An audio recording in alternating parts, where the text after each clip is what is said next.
Hello and welcome back to Ikon Coaching. My name is Kirk and I'm one of the coaches. In today's video, I want to explain one of the ways that we think about communication. What is effective communication?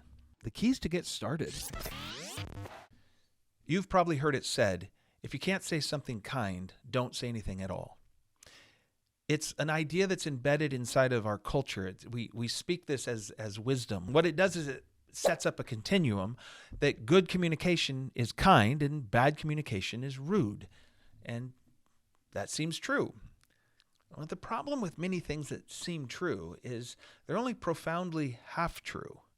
And of course, the problem with a profound half-truth is the other half. Because there's another axis communication lives on, and it's the axis from honest to dishonest. Now you can see that there are two different axes that communication live on. And some people have a preference towards kind communication, and they are working really hard to never be rude. But other people are working to be honest in their communication. That's their highest and best version of good communication. They really believe that honest communication is good communication, and they're working very hard to not be dishonest. The problem is these two different preferences have to learn how to live together. To get effective communication, you want to be able to do both. And you can see now in this matrix how this can break down and how people who are trying to only be half good can end up in trouble. Let me give you some examples. When a person is deeply committed to kind communication, that's their definition of quality communication, they will sometimes end up being dishonest in order to be kind. And we call that manipulative. It's manipulative communication. We're not being honest, but we're being kind. Some people are being rude and dishonest. We call that abusive. And most of us are pretty good at keeping those kind of people at a distance or even out of our lives. But then there's people who are going to be really honest all the time. They're seeking to be honest because they believe good communication is honest communication. They're blunt. They're to the point. That you'll hear them say things like, what you see is what you get, that kind of thing. But often they end up being rude in the process of delivering their honesty. And we call that aggressive communication. Now, again, abusive people, the bottom left-hand side, they're probably not part of our world. And probably if you're watching this video, you don't communicate that way. But if you're a manipulative communicator, what I mean by that is from time to time, you will not be honest in order to maintain politeness. You're stuffing your voice. You're shoving your opinions and your voice down lower. You're swallowing your voice in order to maintain kindness. And over time, that gets exhausting. And you'll find those people will eventually explode into really honest communication that is rude. And they'll bounce up into aggressive.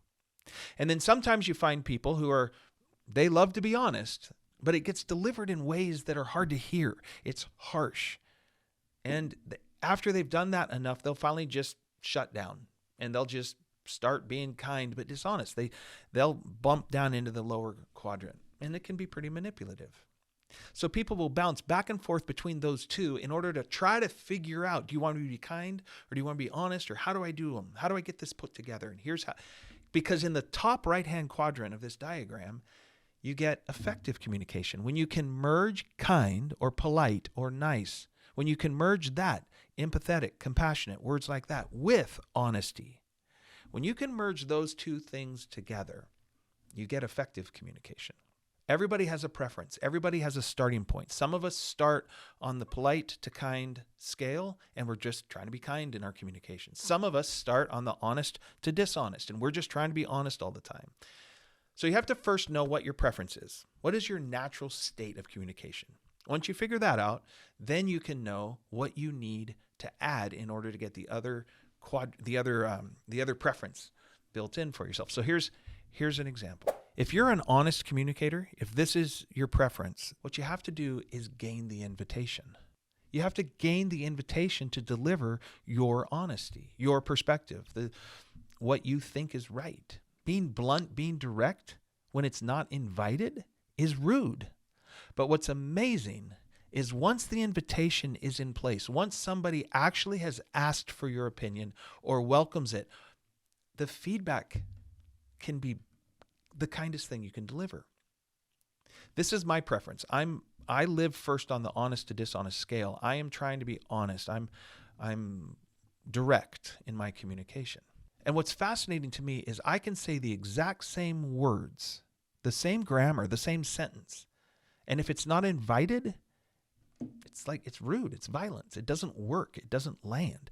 But when invited, the exact same sentence, people will literally say, thank you. That was really helpful. And it becomes kind.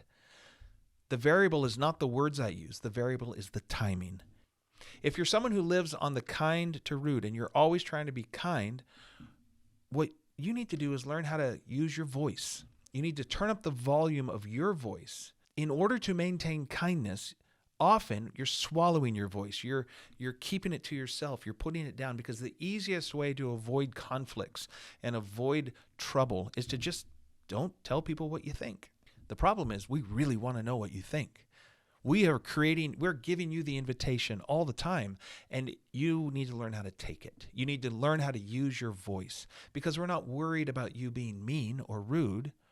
We're actually more worried about you telling us what's on your mind, what's in your heart. So when you can learn how to gain the invitation and use your voice and merge those two things at the right time in the right way, you end up in the upper right-hand quadrant, which is the place of kind and honest communication. And that is effective. Hey, if you like this video and got value from it, would you hit the subscribe button? Maybe punch that like button. It's a great way to effectively communicate to us in kind and honest ways that this is the kind of content you're looking for and you like. If you want to go further and tell us why you liked it or what kind of things you'd love to hear more about, you can do that in the comments. We appreciate that kind of feedback. Thanks.